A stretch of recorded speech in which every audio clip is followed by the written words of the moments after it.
Muito bem-vindo ao podcast A Voz da Frelimo. Nos próximos cerca de 15 a 20 minutos vamos trazer mais um tema relacionado à governação, ou que diz respeito também à governação. Debatemos já diversas matérias, desde o turismo, o ordenamento territorial e habitação para jovens, a questão da função pública, a corrupção e não só. Hoje não vamos fugir à regra e com alguém que já esteve na governação, já esteve do outro lado como fiscalizador e aquele que faz leis e igualmente representa os cidadãos no Parlamento, já esteve em diversas frentes, é académico, alguém que conhece profundamente o país. António Matai, o nosso muito obrigado por ter acedido ao nosso convite para obrigado eu pela debatermos algumas matérias que dizem respeito ao país. Bem. É sempre um prazer enorme. Celebramos recentemente os 50 anos do governo de transição, o governo que, na altura, começou pela liderança do então primeiro-ministro Joaquim Chissano, com 35 anos de idade, a altura em que vocês receberam este país depois do jugo colonial. Algo que, na altura, Samora Machel terá deixado no discurso por esta ocasião foi que, para governar, é preciso conhecer exatamente os interesses das massas trabalhadoras, formulados e discutidos com elas, e não somente em nome delas. Governar significa ser capaz de materializar esses interesses nas decisões tomadas. O que é que para si significa esta abordagem, este trecho apenas, e que deverá refletir-se na governação futura a partir de janeiro do próximo ano, depois das eleições que teremos em outubro?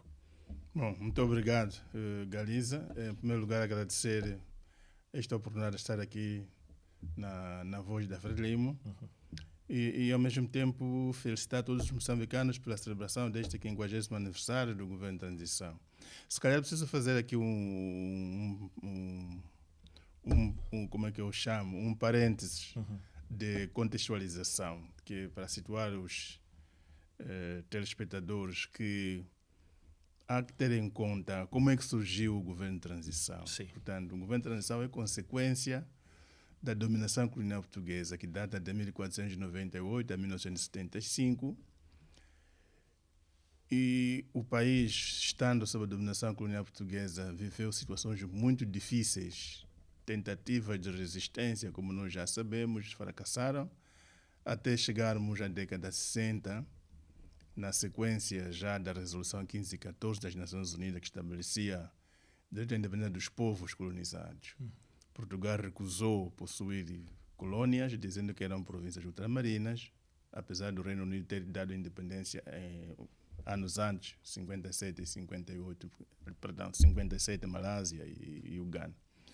O que aconteceu é que da luta de libertação nacional terminou exatamente com um acordo com Portugal que é assinado a 7 de setembro de 1974. E foi este acordo que estabeleceu a criação do governo de transição, que iria funcionar, portanto, nos primeiros anos do processo de transmissão do poder das mãos da administração colonial portuguesa para a Frente de Libertação de Moçambique. O que é importante notar neste trecho é que nós estamos a falar de Samora Machel. Samora Machel, na minha tese de doutoramento, eu especifiquei, digo ali que Samora Machel foi um líder multifacético. O que é que isto quer dizer? É que era democrático, era um líder contingencial e era um líder também que imprimia aquela liderança participativa. Então aqui esse trecho está a dizer o quê? Que ao estender ao poder a Frente de Libertação de Moçambique, tem essa responsabilidade de manter a chama da democracia, que já era parte integrante da atividade nas zonas libertadas. Por isso que ele chama a atenção. É preciso saber exatamente a vontade popular. E esta questão da vontade popular está expressa no programa da Frente de Libertação de Moçambique, no Congresso de 62. E é aí onde está expresso que a soberania reside no povo.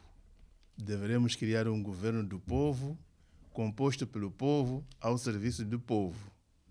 E é aí que Samora fundamenta esta clara orientação de que temos de respeitar os interesses do povo. Pois. Dizia igualmente Samora que o poder e as facilidades que rodeiam os governantes podem facilmente corrompê-los.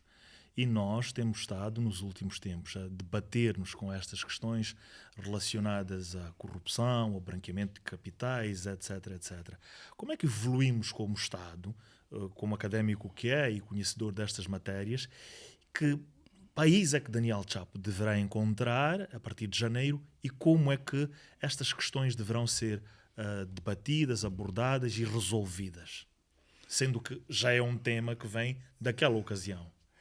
Bom, eu acho que aqui é uma matéria muito delicada.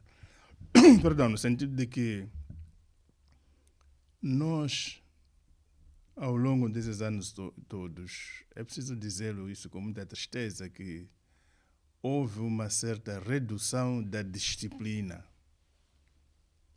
partidária, redução da disciplina mesmo em algumas instituições.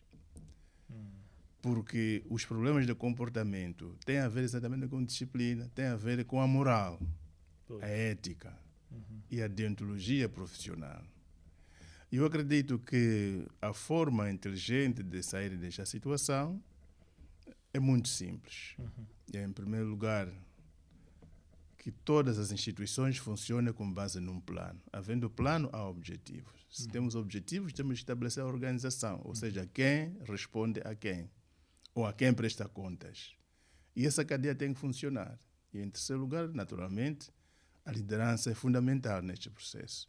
E, para o nosso caso, é uma felicidade falar sobre isso, porque o próprio candidato, o camarada Daniel Francisco Chapo, disse claramente que vai liderar pelo exemplo. Isso há de ser muito importante para mitigar esta situação de comportamentos desviantes. E a parte final de uma boa liderança é o controle.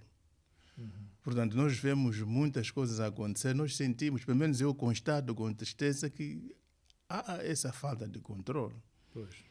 Uma das perguntas que eu fazia a um dirigente, eu dizia, olha lá, mas você é responsável de transporte. Quando é que ocorreu o primeiro buraco na Estrada Nacional número 1? Quem era responsável de tapá-lo? E por que não tapou? E deixou por este período todo. Sim, por quê? Até que tenhamos a situação. Exato. Então, para mim, o que é fundamental em todo este exercício não pode deixar resvalar as atividades, quer do nosso povo e com destaque para as instituições públicas ou privadas. Nós temos que acompanhar o que é que está a acontecer. Que repara, por exemplo, tivemos aquele triste exemplo, nunca é bom falar dos defuntos, o caso da senhora Cetina Titossi, por exemplo. Foi julgada, condenada. A pergunta que não cala é esta. Mas ela era responsável máximo daquela instituição.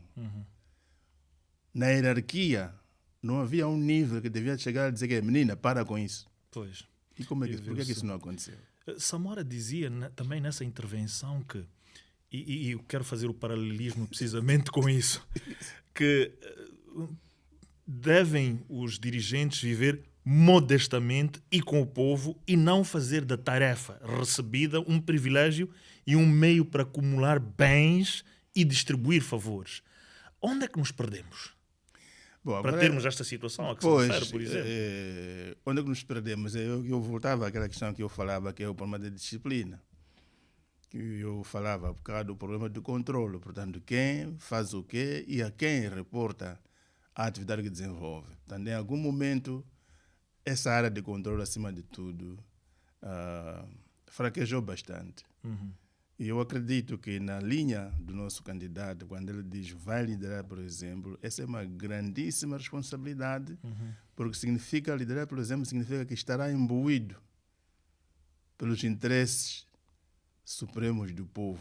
Mas ele só será capaz, ou então todos os que o acompanharem, também devem... Aí trabalho da equipa. Porque temos todos os níveis de administração, Claro, nomeadamente claro, secretário de Estado, claro, governador, sim, administrador, isso. presidentes do Conselho de Administração. A liderança, sim, vem dele, Sim. mas o compromisso terá que ser, provavelmente, de todos. Sim. Bom, aqui o que é muito importante, Galiza, é que a liderança, quando está esclarecida e determina onde nós queremos chegar, os colaboradores vão sofrer essa influência do que é que se pretende a direção. E todos nós deveríamos, nessa altura, não só acatar, mas exatamente seguir este exemplo. Porque ele disse claramente que vai governar, por exemplo, e disse, olha, veja a minha ficha, não tem nódulos. Então, quer liderar de forma transparente, de forma consequente. E eu acredito que o que é importante agora, nós como seguiremos o exemplo da direção. Pois. E voltando agora a Samora Machel, ele dizia que qualquer falha no dirigente é uma ferida na testa. Muito bem. Passamos para um outro tema. Sim. Há no seio da sociedade, no geral, um debate, sobretudo nos níveis das redes sociais, segundo o qual temos 49 anos em que aparentemente não foi muito feito. Quando há interrupções pelas quais vocês, os combatentes, passaram durante este período, como é que entende que estes 49 anos devem ser abordados nesta perspectiva de que não terá sido muito feito, desde a passagem do presidente Samora para o Chissano para Guebuza, até chegarmos a esta fase? Eu acho que esta afirmação, esse discurso de ignorar o país que é hoje, tem como objetivo desenraizar a história, que é um risco. Eu estou lembrado agora, há pouco tempo, o presidente Chissano, quando falou aos docentes e estudantes universitários, ele fez uma citação muito interessante que eu vou aproveitar aqui. Ele disse, olha, em 1975, quando chegamos aqui, encontramos um único jurista, era o Domingos Jarroca. E nós, a Frelimo, trouxemos era o camarada Oscar Monteiro. Então a audiência ficou toda assim, acordada, mas como é que isso foi possível? Então, para dizer o que, Galiza, que quando foi da proclamação da independência, de facto, nós tínhamos uma taxa de analfabetismo muito grande, acima de 95%. O país tinha só apenas 4 licenciados. Havia uma única escola superior, hoje é Eduardo Mondlane. 750 mil moçambicanos atendiam escolas ou estudavam. Nós hoje estamos a falar de 6 milhões de moçambicanos que estudam. Agora, como nós devemos avaliar? Universidades, instituições de ensino superior já estavam só mais de 50, de uma que havia. É preciso lembrar que este processo da independência, a esta parte, não foi todo pacífico.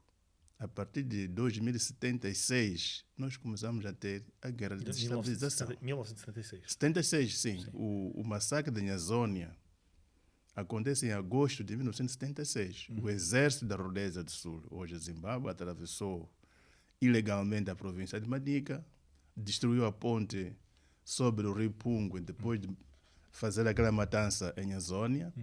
E é nessa altura que o André Matadi Matsanguissa participou nesse massacre.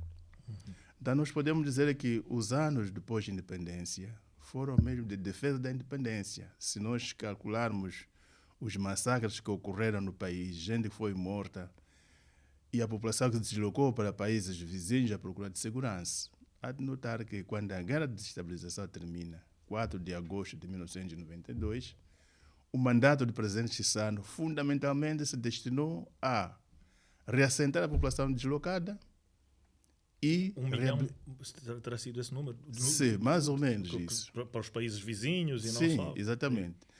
Deve ter sido dos números mais elevados nas guerras que aconteceram um pouco pelo mundo. Claramente. E depois vai ver que o governo de 94, tanto na primeira legislatura multipartidária, ocupou-se fundamentalmente para reabilitar infraestruturas destruídas pela guerra. Aqueles anos ali, eu não tenho agora os números comigo, não sabia o tempo de trazer os números concretos, quantas escolas, quantos hospitais. Do registro que fiz na altura, terão sido cerca de 3 mil escolas. Tá, não tenho outros centros de saúde, pontos e outros. Está a ver. Pois. Então, o mandato de 94 se destinou fundamentalmente para reabilitar, pelo menos o que já existia, tentar pôr isso a operacionalizar. E foi isso que fez o governo do presidente Chissano. Os 2 mandatos foram mesmo de reabilitação. E vai ver que o presidente Guebuza, quando chegou, já não teve muito de reabilitar. Ele avançou muito com a implantação de novas infraestruturas, porque já havia bases. De modo que, se houvesse forma de calcular ou de justiça, era preciso dizer 49 anos menos 17. Porque naqueles 17 o país não progrediu. Foi um freio muito grande. Lembre-se que em 80, Samora Machel, confiando na ideia da independência do Zimbábue, que ocorreu a 18 de abril de 1980, elaborou um plano que ficou conhecido por o Plano Prospectivo Vindicativo. Sim. Este plano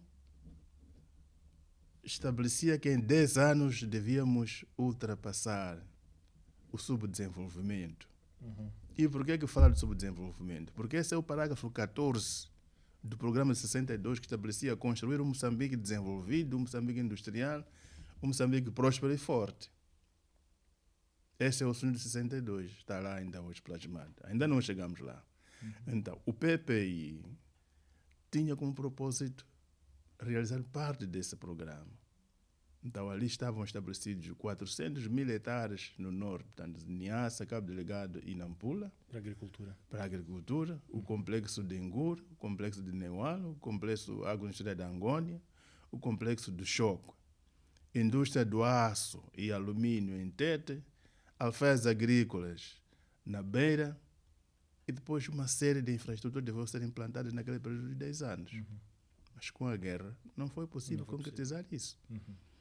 Portanto, e no tempo do presidente Chissano, igualmente, não por conta da reconstrução. E não tínhamos liquidez financeira necessária para fazer estes investimentos. Exato, mas foram feitos alguns, não é, que surgiram depois da reabilitação daquelas infraestruturas básicas, né, de então.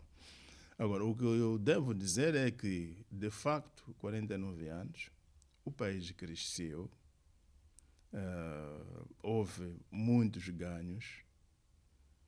Hoje nós temos milhares de jovens. Se eu voltasse a falar da saúde, eu fui nomeado governador da província em março de 1976, na província de Tete. O hospital estava abandonado, não tínhamos nenhum médico lá. A cooperação com a República da China valeu, vieram 14 médicos para a Tete e 14 para a Manica, uma equipa completa médica. Pois. E ficaram o tempo necessário até que nós tivéssemos médicos moçambicanos e outros países para assegurar. Pois. Esta escola que nós vemos aqui, no caso de Maputo, Josina Machel, Manhang, naquelas escolas, para aquela altura, não havia moçambicano a estudar lá. Não havia nenhum professor moçambicano a ensinar. Eu, quando vim aqui à reunião da Conferência de Defesa, era a segunda Conferência de Defesa, em agosto de 75, eu saía do Alto Maé, lá onde está a Assembleia agora, até a cidade, até chegar ao Clube Militar, sem cruzar com nenhum veículo. Pois. Era essa a situação. Então tudo isto está a ser, digamos que, ignorado, desvalorizado, como se o país tivesse nascido. E todos esses que falam, estudaram aonde? Onde é que eles estudaram para fazer essas contas que fazem que não aconteceu nada? Todos eles foram e tiraram benefícios da independência. Pois. Mesmo quase que para terminar, o nosso tempo é escasso. Diante de tudo isto pelo qual nós passamos como país, e este é um discurso que neste momento os jovens não têm estado a querer ouvir. Querem soluções rápidas, até porque com o advento das tecnologias de informação e de comunicação vê-se um determinado país e faz-se a comparação. Queremos estar assim, queremos estar ali. Como fazer no próximo governo com que rapidamente se encontrem soluções para o país continuar a avançar? Que antídotos é que se podem encontrar a nível de governação, do Parlamento, da sociedade civil, do Estado no geral, para Moçambique avançar, como é desejo de várias franjas da nossa sociedade? Bom, em relação à juventude, não temos tempo. Nós podíamos aflorar com mais desenvolvimento essa questão, mas é preciso lembrar que o segundo congresso da Frelimo, que aconteceu em julho de 1968 na província do Niassa, esse tema foi aflorado com profundidade, de tal maneira que existe uma resolução que mais ou menos, vou tentar dizer algumas palavras que estão lá. A resolução diz o seguinte, que a juventude é a seiva da nação. A juventude deve unir-se. A juventude não está unida em Moçambique devido ao colonialismo. Mas esta nova juventude, que nasceu a partir do 25 de junho, esta juventude deve estar liberta de pesos mortos. Esta juventude deve estar mais unida. Depois da independência, criaremos um ministério precisamente da juventude e desportos. Veja que em 68 o Congresso está a falar de pesos mortos. O que são pesos mortos? É o racismo, o tribalismo, o regionalismo. São pesos mortos. Nós, se queremos alavancar Moçambique como se pretende, nós precisamos de nos libertar desses pesos e, acima de tudo, dos preconceitos. Porque o trabalho, a atividade econômica, toda ela deve ser tomada em conta como sendo digna para a atividade humana. Eu leciono na Eduardo Mondlane. Uma das cadeiras que eu leciono, em que sou regente, é empreendedorismo. Quando eu perguntei à minha turma, olha, que tal? Quem gostaria de ser ardina, vender jornais? Mais de metade respondeu que não quer vender jornal. Por quê? Porque vão ser economistas, etc. Agora, quem vende jornal, essa profissão não é digna. Quem produz alface, essa profissão não é digna. Portanto, aquilo que a juventude, em minha opinião, tem que se libertar desses preconceitos. E eu ouvi várias vezes o candidato a falar da agricultura. Eu acho que esta é uma área livre, capaz de absorver. Não posso avançar com números, mas a maior parte da juventude pode ser absorvida. Porque temos terra suficiente, arável, e água pode. E todos os outros recursos. Pode. Não vou desenvolver muito, mas é preciso olhar muito para o Vale de Zambeze. O Vale de Zambeze tem 400 mil km². Aliás, os colonos foram precisamente colocados nestas regiões precisamente por conta do potencial e para desenvolverem, para eles próprios também prosperarem. Sim, o Vale de Zambeze tem 400 mil km². É muito. Tem uma barragem, mas o estudo que está disponível devia ter 12. Agora, imaginemos que nós pegamos um desses rios, esses afluentes de Zambeze, e dizemos isto. Bom, isto agora estou falando aqui em conversa, é um debate que tive com os meus estudantes numa palestra que me pediram sobre o desafio de Moçambique. E então eu dizia-lhes que o Moçambique não tem muitos desafios. O desafio principal de Moçambique é mesmo a educação, não tem outro. A educação é que é a fonte da ciência, dos quadros necessários para distintas áreas de promoção e desenvolvimento de Moçambique. E então, olhando para ali, para o Zambeze, eu dei-lhes o exemplo. Tipo, por exemplo, o rio Luenha está destinado a uma barragem para a rega. Já imaginaram se nós lavrarmos lá 100 mil hectares para o algodão? São 150 mil toneladas de algodão. Depois vamos começar a ter aí unidade de descarroçamento, unidade de fiação, unidade de tecelagem, unidade de confecções e mais para lá, empacotamento. Cada uma dessas unidades trabalha quantas pessoas? É um mar de gente. E depois precisamos aqui ainda escola prática da agricultura. Vamos buscar na educação. Vamos precisar de alojamento, supermercados para cuidar desses agricultores ou dos trabalhadores da indústria agrícola. Quantos empregos não estarão ali? E nós fomos mais longe nesse debate. Eu dizia, olha, a outra área, vamos lavrar milho, por exemplo.